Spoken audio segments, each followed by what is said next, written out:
The first sound wasn't the moan, it was the laugh. A woman's low, teasing laugh, drifting from the bedroom like smoke. It was followed by a deep murmur, his voice, her husband's. The one she had spent 8 years building a business and a life with. Lena froze at the door, her fingers clutching the grocery bag so tightly the plastic bit into her palms. It was supposed to be an ordinary Tuesday night. She'd left the office early to surprise Ethan with dinner, sushi from his favorite place, the one where they'd gone on their first date. But the only surprise was waiting upstairs. The laughter again, softer this time, closer. Her body moved before her mind did. She climbed the stairs, one deliberate step at a time, her pulse thundering in her ears. The hallway smelled faintly of his cologne, cedar and amber, mixed with something else. Perfume. Sweet. Expensive. Not hers. The bedroom door was ajar. She pushed it open, and there they were. Ethan, her husband, her partner, her supposed soulmate, lying back on their sheets, tangled with her. Vanessa, his business partner. The woman he swore was just a colleague helping expand his marketing firm. Vanessa's red hair spilled across his chest, his hand tracing lazy circles on her back. For a moment, Lena thought the world had tilted off its axis. No screams, no broken glass, just a silence so sharp it cut through her chest. Vanessa gasped first.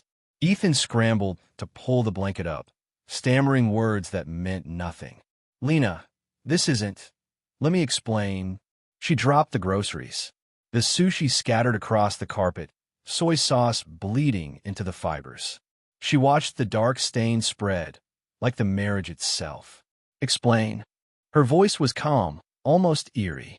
You mean, the partnership I'm seeing right now? Neither of them spoke. Ethan's face turned a shade of pale she'd never seen before. Vanessa tried to grab her clothes, but Lena just stood there, unmoving, unreadable. 8 years of trust. Gone. 8 years of nights spent supporting his late hours, believing his business trips.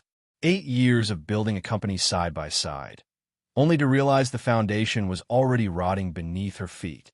The divorce happened quickly, too quickly for her to process. Ethan begged for forgiveness, but his tears felt rehearsed like another pitch.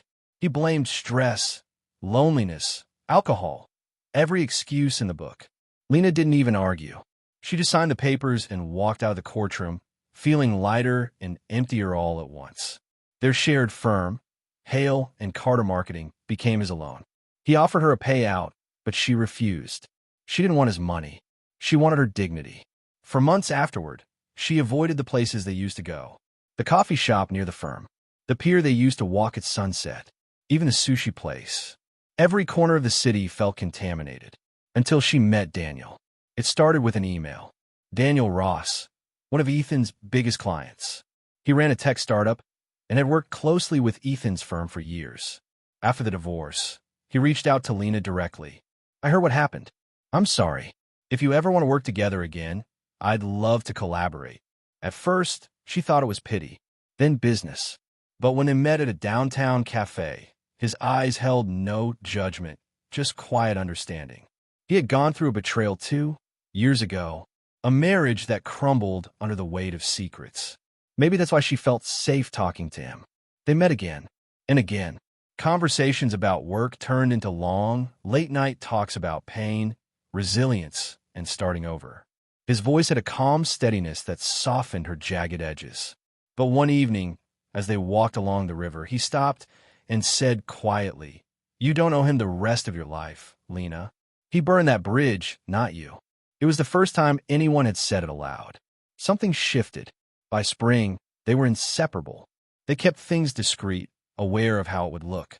Daniel still had contracts with Ethan's firm, and neither wanted drama. But word eventually reached him. Lena found out through mutual friends. Ethan had seen a photo, Daniel's hand resting lightly on her back at a charity gala. 2 days later, Ethan showed up at her apartment. The knock was sharp and patient.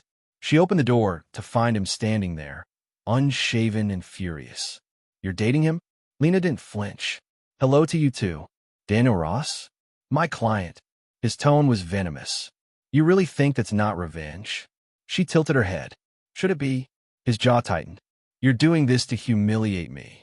She laughed, a sound she hadn't heard from herself in months. Ethan, you did that all on your own. I'm just living my life.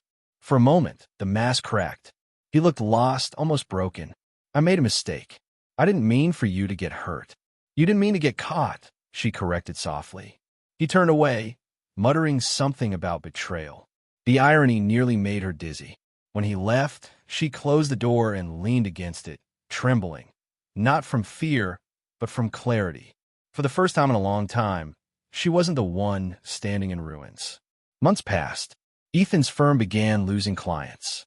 Rumors spread, poor management, unethical practices, tension between partners. Vanessa was gone, too.